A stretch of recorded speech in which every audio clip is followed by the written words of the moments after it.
tuned into Rockford's most listened to local sports show. This is the Stateline Sports Hour with Dave Schmidt and Matt Nestor on News Talk 1440 WROK. We're back on the Stateline Sports Hour. Dave Schmidt along with Matt Nestor here and producer Tom Warner. Good to have you along. Nice sunny day so far here. So far, so good. And if you were planning to go to baseball practice or softball practice, it's going to be inside if you're going to have it because it won't be outside for a while. So hopefully we get our spring sports started. But here's some good news. If you're a Nick 10 fan, you're going to want to listen because Harlem has a field turf campaign to put turf on their football field, their soccer field. And with us right now, we have the athletic director from Harlem, Kurt Weigt. Hey, Kurt, how you doing? I'm doing well. I think you can get a lot of the Nick 10 schools to donate some money for this because I know how your field gets used a lot. Boy, what a great thing this would be to get that turf field going.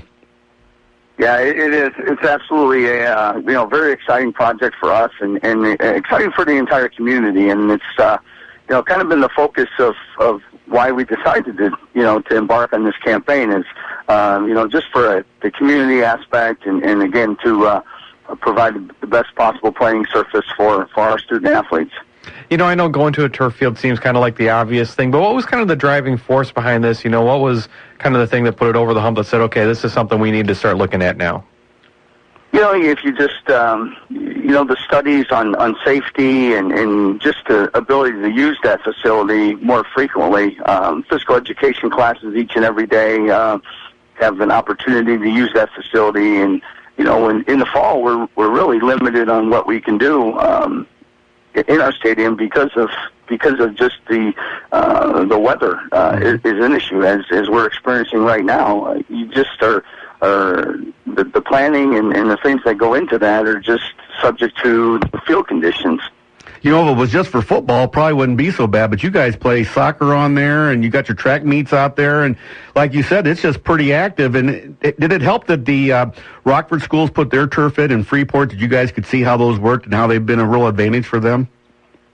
Well, I think everybody's looking at, trying to provide the best possible facilities for their student athletes and for the students at large. And, the other part of the reason why we decided that would be a wonderful opportunity to get this project going was, again, the obvious thing is, the use of from the community perspective, just to be able to have, lower level midget, football teams and the community events that now can use our stadium and don't have to go through, it's contingent on, the weather. But absolutely, the Rockford schools and Freeport having put it in, those are just wonderful facilities. And we just, again, want to be, have a state-of-the-art facility as well for our student athletes each and every day. The part that people, don't realize is, even your marching band, I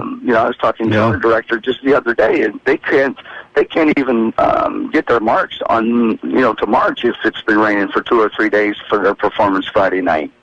Yeah.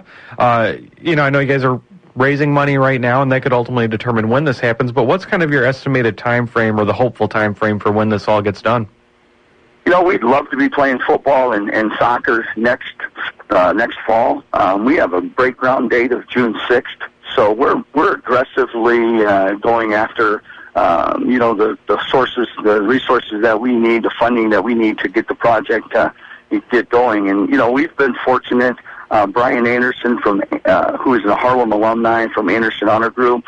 He's donated $150,000 and an additional $50,000 to be matched by our booster club, our Harlem Fans Club. So that's a significant donation from Brian, and we're so appreciative of folks like that in our community that are willing to take on a project like this and say to our community and to the Harlem School District that, this is an important project. It does benefit the entire community, and we're going to put our money behind it. So it's very, very exciting. Any talk or any looking into, upgrading some of the things around the field in addition to just the turf with maybe the stands, the lightings, things like that? There's always those sorts of conversations that go on. I have a facilities committee that we meet quarterly, and just try to dream big and try to figure out what is going to be the best bang for our buck. I mean, we've done some things in our weight room. We put in squat racks and things like that, and we've improved the lighting in both our gymnasium and our field house. We're having the main basketball court redone, and we've done some things with scoreboards and scorers tables and stadium seating for our teams. So we've really, really worked hard at trying to identify some things that need to continue to move our athletic program in a positive direction. So I'm really excited about everything that we've got going on. I like the energy that gets behind a project like this. And again, it shows our community that we're not satisfied with where we're at. We're always trying to improve our situation. We're talking with Harlem AD Kurt Weigt about their turf project, and you got a really good webpage because you can go on there and find out what you can even vote on the way you want the field to be, the end zones, the black or the orange. You also can donate by PayPal, which I love doing because I don't have to mess around too much. And whoever did that page and got that ready has done a great job. And so it's pretty easy if people want to donate money and get on it. They can just go to the Harlem Schools main page, and there's a link right there for you. Yeah, absolutely. We decided, people do want to know information. People do want to feel like they're part of it. And that was part of the construction of that website. But absolutely, you get to see what that field looks like as a finished product, and it's kind of fun to go on there and take a look at what people think, or what their perception of, do they like the orange end zones, or do they like the black better, and so it's very, very easy to do. Obviously, if they have questions or need additional information, they can give me a call out to school, and we'd love to talk to them about it. Which color do you like, Kurt? I like the black end zones. Which ones do you like? It's kind of funny. The first rendering that I put up in my office was actually the orange, and but the more and more I see the black, I kind of leaning toward that. And then you get on the website. I was actually on it yesterday afternoon, and I think it's overwhelmingly in favor of the black right now. It looks mean, doesn't it? It looks mean, Kurt. You know what I mean? It does. It's pretty. It's a significant statement, and we like that. Real quick side note here, just how are some of the other fields looking right now? I know with all the weather we've had, and Illinois weather is impossible to predict this time of the year, but fields in good enough shape where you hope maybe in a few weeks or so you can get some of those spring sports started? You can only hope. We actually canceled everything for this week and this upcoming week, and then we're on spring break. So, if we can just get out there, but again, we've got a lot of snow cover still and a lot of piles of stuff that need to go away. So we just need some warmer nights and some consistent sunshine, and even some wind that would help. But at this point, again, it reinforces the need for a turf field, and so that you have an opportunity. If you get the snow off, it melts off pretty quickly. And so that's again, this is a prime example of why it's pretty important to have that facility. Not to ruin your day, but we got snow in the forecast for tonight. Can you believe that, Kurt? I'm not surprised, I guess. So you just know when it comes at this time of year, it's not going to stick around very long. That's the only hope that you have, I guess. ADs, I have a lot of admiration for you guys. It's been kind of a nightmare with all the cancellations with the snow, and now with this in spring. Spring is usually a bad time of the year. Have you ever gotten any sleep during all this time with this going on? It's difficult, but we're in a hurry up and wait phase here. We just our teams are anxious. They're in the gyms. They're working hard, and the other day we had a little sunshine. They were out in the parking lot playing catch. So it's tough, but everybody manages. Our teams will be ready, and we'll get, hopefully, the necessary games to play in the state tournament. There you go. And you may be playing 2 games and then in the state tournament. You never know the way things are going right now. You never know. We'll be stacking games on top of one another, so we'll see. Before I let you go, is Coach Jim Morrow probably kind of in a heavenly attitude right now? Because I know last year we talked to him about a turf field. He says, you get me a turf field, I'll make you guys the offensive and defensive coordinators.